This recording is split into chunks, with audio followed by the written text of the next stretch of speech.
સરકારના તમામ વિભાગો અને ખાતાના વડાની કચેરીઓમાંથી વર્ગ 3ની ખાલી જગ્યાઓની માહિતી એકત્રિત કરીને ગઈકાલે જુદા જુદા સંવર્ગની 4304 જગ્યાઓ ભરવા માટે એની ગ્રેજ્યુએટ ઉમેદવારો પાસેથી અરજીઓ મંગાવવામાં આવેલ છે.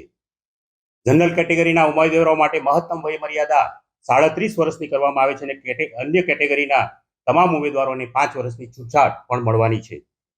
તારીખ 31/1/2000 સુધી ઓનલાઈન એપ્લિકેશન ઉમેદવારો કરી શકશે.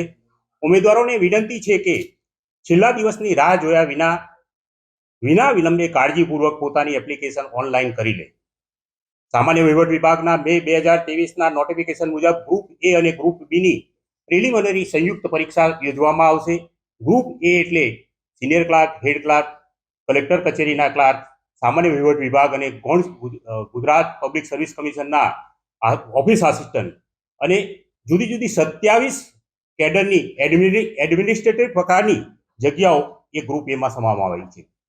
ગ્રુપ બીમાં ખાતાના વડાની કચેરીના ક્લાર્ક, ગુજરાત નાગરિક પુરવઠા વિભાગના આસિસ્ટન્ટ ડેપો મેનેજર અને તમને પહેલી વાર જણાવવાનું કે ગાંધીનગર મ્યુનિસિપલ કોર્પોરેશનની 170 જગ્યાઓ પણ આ ગ્રુપ બીમાં સમાવવામાં આવેલી છે.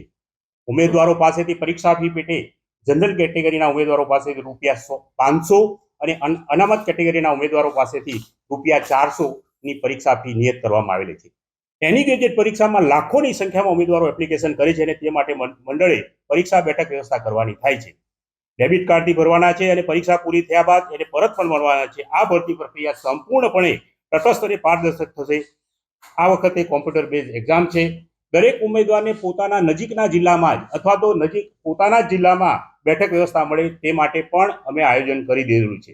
દિવ્યાંગ અને મહિલા ઉમેદવારોને પણ ધ્યાને લઈને એને નજીકના પરીક્ષા કેન્દ્રો આપવાના પૂરતું આયોજન કરવામાં આવેલું છે.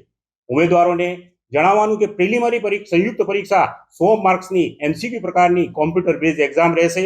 આ પ્રિલિમિનરી પરીક્ષા છે, આ સંયુક્ત પરીક્ષા છે અને ઉમેદવારોને વિનંતી છે કે કોઈ પણ પ્રકારની લાલચ કે લોભમાં આવે નહીં.